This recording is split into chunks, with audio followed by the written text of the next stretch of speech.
नमस्कार दोस्तों, दुनिया का सबसे खतरनाक स्पाई प्लेन खरीदने जा रहा है भारत। क्या है इसकी ताकत, कैसे करेगा काम, इसके बारे में दोस्तों जानेंगे। दोस्तों, रक्षा मंत्रालय जल्द ही 10,000 करोड़ रुपए के आई स्टार प्रोजेक्ट को हरी झंडी दिखा सकता है।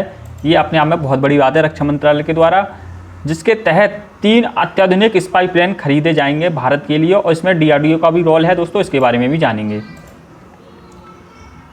ये क्या काम करेगा, ये इंडियन एयरफोर्स को दे दिया जाएगा और दुश्मन के ठिकाने जैसे lab location, radar station, air defence unit और मोबाइल टारगेट पर सटीक हमला करने में मदद करेगा भारत की। ये तो भारत की वायुसेना की ताकत काफ़ी हद तक बढ़ जाएगी। दोस्तों, DRDO defence research and development organisation के निगरानी में ये प्रोजेक्ट चल रहा है और एयरबोर्न सिस्टम CABS द्वारा इस प्रोजेक्ट को विकसित किया गया है। विमान तो विदेशी कंपनी जैसे बोइंग और बॉम्बार्डियर टेंडर के जरिए खरीदे जाएंगे। विमान तो विदेशों से मंगाए जाएंगे, लेकिन इनकी जो अंदर का मटेरियल, जो सेंसर्स हैं और रडार है, वो DRDO द्वारा विकसित किए गए हैं और उनको टेस्ट भी कर लिया गया है। इसके बारे में जानकारी दी गई है दोस्तों। इससे भारत की काफ़ी ज़्यादा नौसेना की, वायुसेना की ताकत बढ़ जाएगी। इसके बारे में थोड़ा जान लेते हैं डीप में। आई स्टार क्या है? आई स्टार का पूरा अर्थ है दोस्तों intelligence, surveillance, target acquisition and recognition. यह कोई सामान्य जासूसी विमान नहीं है, बल्कि एक उन्नत टेक्नोलॉजी का एक प्लेटफॉर्म है। दुश्मन की लैब लोकेशन ट्रैक कर सकता है,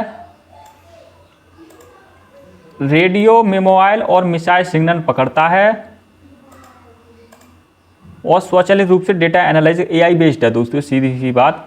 और भारत से पहले से ही भारत के पास अवाक्स और फॉल्कन जैसे नेत्र थे, लेकिन ये आउटडेटेड हो चुके हैं। लेकिन अब जरूरत पड़ी है कि भारत को एक नए और जो टेक्नोलॉजी में आगे हों ऐसे स्पाई प्लेन की जरूरत पड़ी है अब लेकिन आई स्टार इन्हें पीछे छोड़ता है, सिर्फ देखता ही नहीं, समझता और सोचता भी है। AI बेस्ड है पूरी तरीके से। इसकी तकनीकी और क्या क्या शक्तियाँ हैं, पावर है, उसके बारे में भी जान लेते हैं।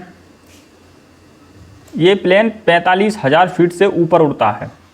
इसमें ऑल वेदर दिन रात निगरानी होती है। ये मौसम चाहे कैसा भी हो, सब मौसम में ये निगरानी कर सकता है। इसमें AI और सिग्नल प्रोसेसिंग यूनिट लगी होती है। AI बेस्ड है पूरी तरीक़ा से। भारत को इसकी आवश्यकता क्यों पड़ी है, इसके बारे में जान लेते हैं।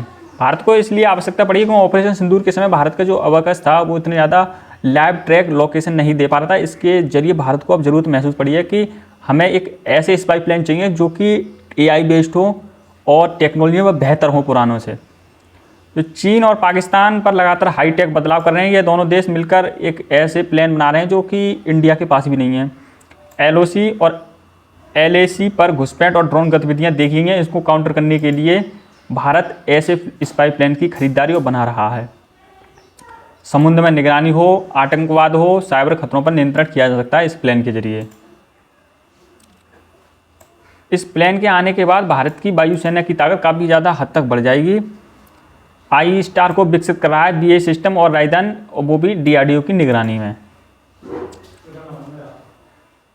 इंडियन एयरफोर्स द्वारा विमान संचालित होगा। और एक और बात कर लें, DRDO, NTRO और RAW के विशेषज्ञ डेटा एनालिसिस करेंगे। इस डेटा एनालिसिस करेंगी और लैब लोकेशन ट्रैक करके भारतीय वायुसेना को, थल सेना को और जो नेवल बेसिस है उनके लिए प्रोवाइड कराई जाएगी। इससे भारत की वायुसेना काफ़ी हद तक ज़्यादा मजबूत हो जाएगी।